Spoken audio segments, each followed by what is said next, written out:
Hey, what's going on, folks? This is Kelvin Pham for VidNail TV. Welcome to another segment of the VN Group, folks.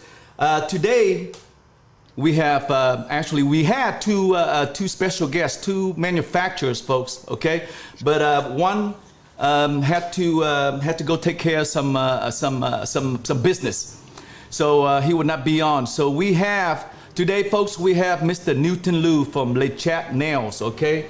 It's so awesome to have him. Thanks for coming back, my brother. Folks, we are going to be discussing how the COVID-19 crisis have affected manufacturers, particularly nail manufacturers. Why do we want to know this information, folks? Because as salon owners and nail techs, we want to know what's going on with the manufacturer. What are they doing? Are their prices increased? Why is it increased? It's not our fault and stuff that the corona crisis is here, okay? So why are you increasing our price? That's some of the questions that I've been, asked from different salon owners and nail pros. I believe it was just over the weekend that Los Angeles hit the high, record high for the heat. It's like over 100 degrees. Man, I'm dying. I was running around naked pretty much, you know what I mean? I think it's 121 to be exact. Are you serious, Unfook? 121, huh? So how the hell, if it's 121 down here, how hot was it up there in Hercules? 111. Damn, how the hell you get 111 when we hit 121 down here? That's crazy. Normally it's hotter up north, right? Then move out. We have, the bay right here, right outside with the bay. So it's a Bay Area. Kevin, then move out of LA to Sacramento. No, man, I'd rather stay here. We don't have that much fires and stuff like they do up there. But you know what? Regardless of what it is, we have a situation, folks. We kind of laughing about the weather and everything, but realistically, Mike, it does have an impact on the nail industry. Particularly, a lot of people watching this, they're not laughing. They're like, I'm the guy that's sitting outside in that 111 degrees with the fires and stuff going on. So it's not a laughing matter. Folks, we've been talking about this for so long. So if you take an offense to it, please don't, okay? But it has been hot. I want to welcome to all of our viewers today, Mr. Newton Luu from LeChat. And then we have Mr. PhD, my colleague here. So welcome both, gentlemen. Thank you. Newton, I know that you've been on our show before. I wasn't on one of those episodes, but for our viewers who had not watched that episode, can you introduce yourself and tell us a little bit about LeChat? Yes. First of all, I want to say hi to VidNail TV, customer, followers, fans. I was on this last, I think, two episodes or 2 weeks ago. Yeah. I'm happy to be back again. I like Kevin. I like to be on this show. So I run a manufacturer called LeChat Nail Care Products. We've been around for 30 years. We mainly manufacture the gel polish, all that acrylics, nice stuff. Oh yeah, I'm happy. Yes, with this COVID is pretty hard for our manufacturer. How has the COVID pandemic impacted LeChat? And then what I'd like to do is separate it out because I know that California is kind of unique. How has the COVID affected your nationwide business, and then separately, how has that affected your California business? Well, for California, for sure, we probably 90% off for the last few months because we could not sell nothing here. There's no salon opening, distributor is not opening. So most of our business now is out of state. And hopefully by the change of the law this week in California, we hope to pick up that business back. But with this COVID, it hit everybody unexpectedly. Then during the time that we just sit at home and cannot do things, then you start to put things into more perspective. What do we do when this happening and the whole factory shut down, sales team cannot sell, nobody do nothing. So then you just have to think, what do we do next to survive? And that's why we pivot our equipment to start manufacturing hand sanitizer. We were able to use existing equipment and just modify or buy some a little bit just to have it more automated. So we started to do that back in July and start to heavily market it somewhere end of July, beginning of August. Now, have you transitioned back into your regular nail product production? Are you still kind of 50-50 between the sanitizers and nail products now? The nail product now we were able to pick up because most of the state start opening now. You mentioned for the last 3-4 months there was no business, so when they open it up, a lot of the salons start changing their salon, make it more sanitized or more fit for this COVID. So they renew a lot of furniture, maybe products. So there's a increase a little bit right after they open up. So so the trigger is still right now, we're still shipping some products out of state. Hopefully that trend continue toward the end of the year. We don't expect a full recovery, but we hope to have a consistent recovery. And if California start to open, then we fill in that gap because out of state probably slow down a little because they all get their products.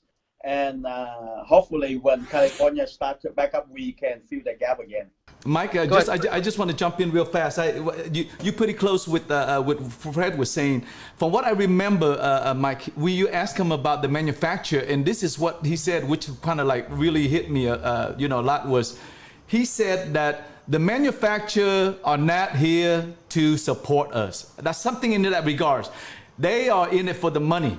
The manufacturer is not part of the nail community. That's what I remember. I heard it very strong, and I was like, I really don't like to hear that because we've been, discussing about the manufacturer, Mike, as a group. Like how have they been, what have they been doing? Have they been stepping up and voicing? And that's the whole topic, right? And basically, he's saying don't rely on the manufacturer.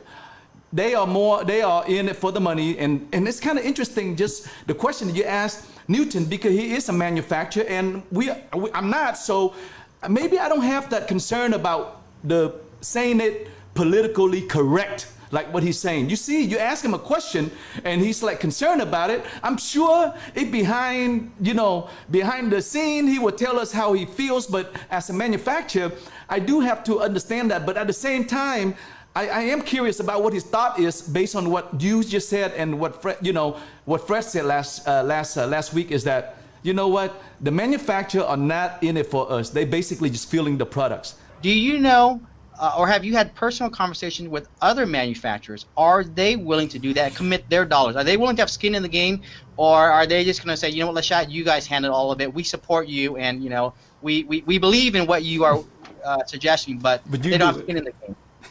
Right? Have you talked to? You don't have to name anybody, but have you talked to anyone that said they would do it? So I really don't reach out to them. Unfortunately, I don't have that contact.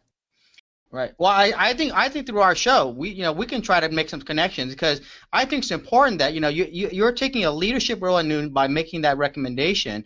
If you need some of those contacts, we here at VidNail TV are more than happy to reach out and get a Zoom call with all the heads and CEOs of all the major nail manufacturers. Hey, we know you're all business competitors. I was there too, right? But we're all in this together. And I think, as Fred Jones said, we either all rise together, we all sink together.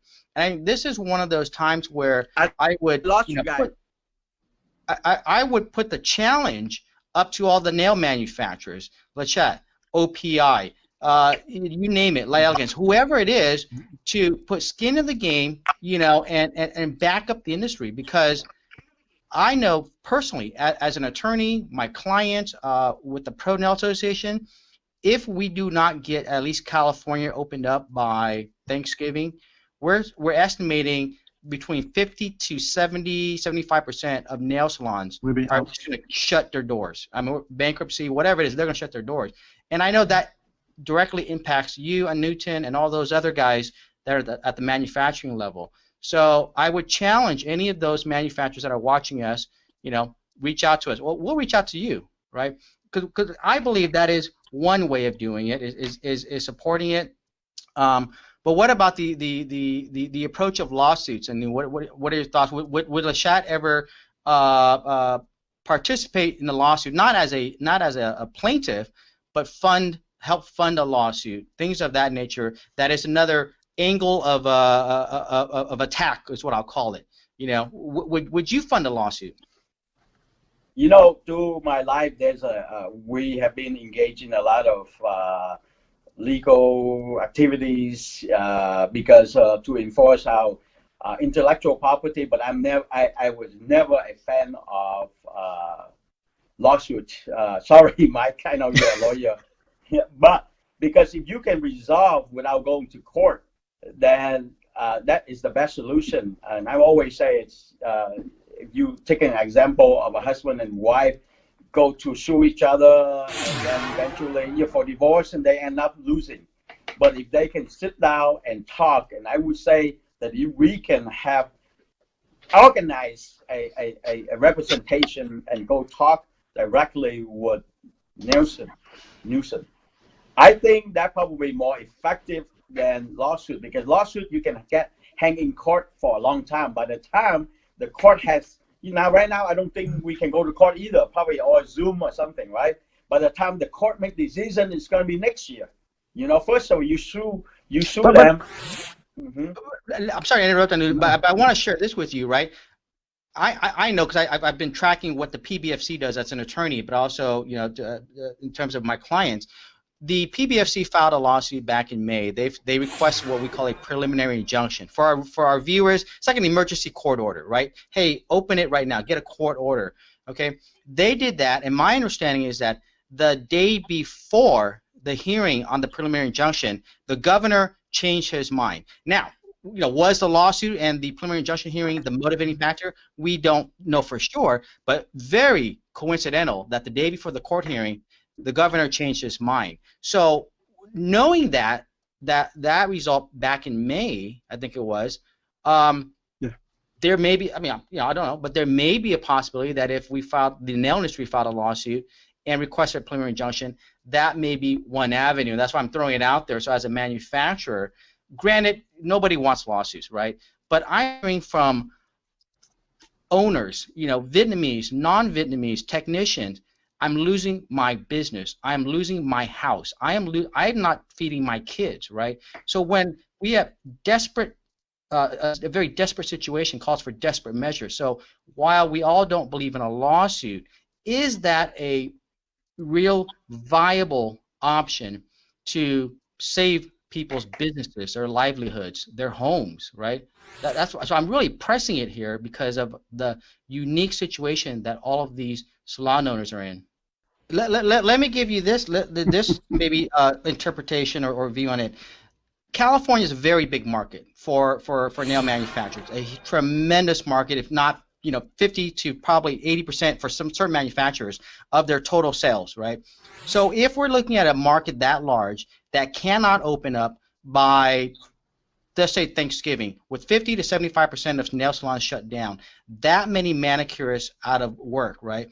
So when you're looking at the economics, Noon, you're saying that it costs X amount of dollars for a lawsuit. What I propose is, well, if the nail manufacturers don't start teaming up and putting some skin to the game, you're going to lose double X that amount of money in lost revenues. So what I'm trying to see is, at what point does a manufacturer say, you know what, I will encourage this, I will support this, but until there's actual action, right? Because there are a lot of folks that are going out of business, my clients included. I have a lot of clients that are asking me, how do I handle walking away from my lease? How do I sell my salon when they can't even reopen? How do I figure out how to pay for this, right? These are real life challenges for people. And I'm not calling you out, Noon, but I'm calling out a lot of manufacturers because I was one. I was a manufacturer, right?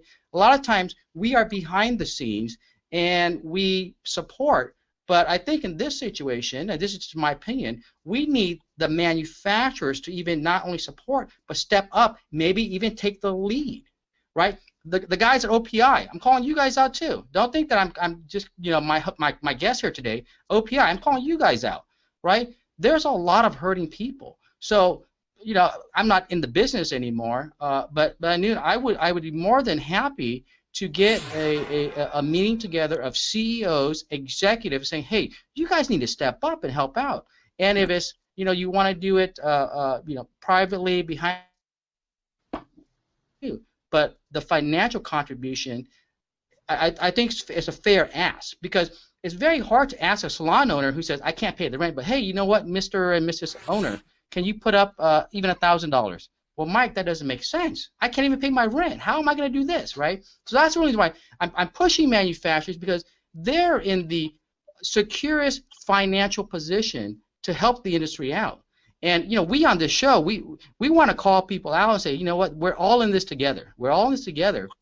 And this is where, you know, we want to make sure we don't leave the nail techs. We don't leave the mom and pop salon behind, because they're not going to be around. And Phuc, am I way off base here, or is that a concern that you hear amongst your family and friends? Yeah, you're right, Mike. You know, fortunately, today is you know, the first day I intend to open, and you know, I just called like about 2 or 3 people to try out today and see what's going on. But you know, a lot of people they complain with me about the lack of financial, and that's the problem. You're right. Tại vì coi như là as a salon owner, you know, like I try to come up with the money for the rent. It's already, you know, make my hair is change the color already. So if you're asking me a couple $1,000 put in, yes, I would say yes, but can I make a payment? You know, and then it's good, because it's good idea, because the manufacturing right now, if like a Newton or CND or OPI, they can put it together, and initial we can help you know, some of the people put the hand together, and you can say, hey, we are the manufacturing, we put the hand together, why don't you guys come over and put the hand together with us? So I think that is also a good idea on that. I think we as a group with Mike and Phuc, based on what he said about 10 years ago, we worked on the Vanna, and we are aware of how, at least Mike is aware of how the system, how the association worked. That, I don't think that's the problem. I think the problem is that getting the support. Now, just listening in and just this whole conversation, Mike, maybe we approaching it incorrectly. We've been going through the typical way of like creating an association for the nail professional first. Of course, with the Vietnamese, it's very difficult, okay?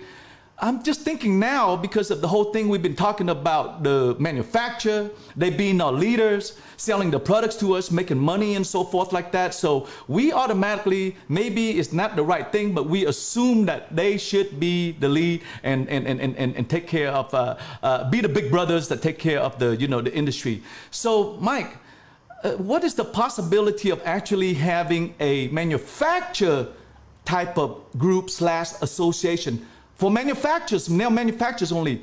And from there, then we can reach out to the nail professional to get them, to involve them or enroll them in or recruit them in as members. Now, I got that idea from a Newton. This is from your idea, my brother, okay? From the point, by the way, when Newton was saying that he was on the webcast, he was on the point talking about this. Newton, you did mention this. You said, you know what? I don't see why manufacturers, you know, shouldn't be able to like, hey, you know what? We're gonna give you whatever a good deal or whatever kit that you want to buy, whatever you buy, we're gonna automatically, as a manufacturer, you automatically gonna be a member of this association. Mike, do you see what I'm talking about? It's a different. Did you see that? When you talk about that, man, Newton got scared. He slipped his nail. He's like, oh my God, no, hell no. I got you, my brother. Oh, people are gonna see that. He just slipped his phone.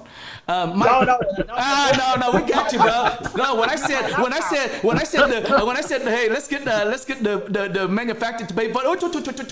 Oh yeah, we got you on video. But Mike, you made me know it. I know, but look, I'm only That's from your recommendation. So Mike, you see it, right? I think that's where it's going to have to start. And I know you've been requesting Mike to set up a meeting with the manufacturer. My brother, I think that as we continue on this conversation, we have Newton now, and of course, if Jim would have been on here, I'm sure he would support.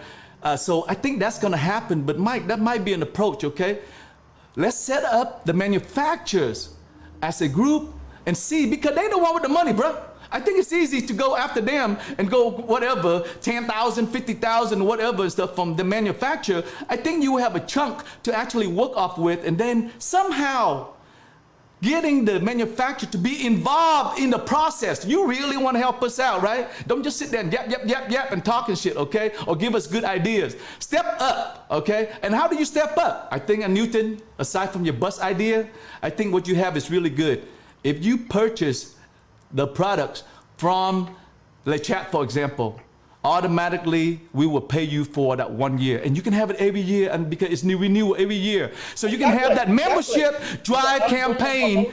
And I tell you right now, okay, I don't know you see this or not, and I've been telling manufacturer I talk to, whatever the manufacturer right now that is going to step up and is going to voice there and make the noise for the nail community, I guarantee you they will benefit of the business down the road.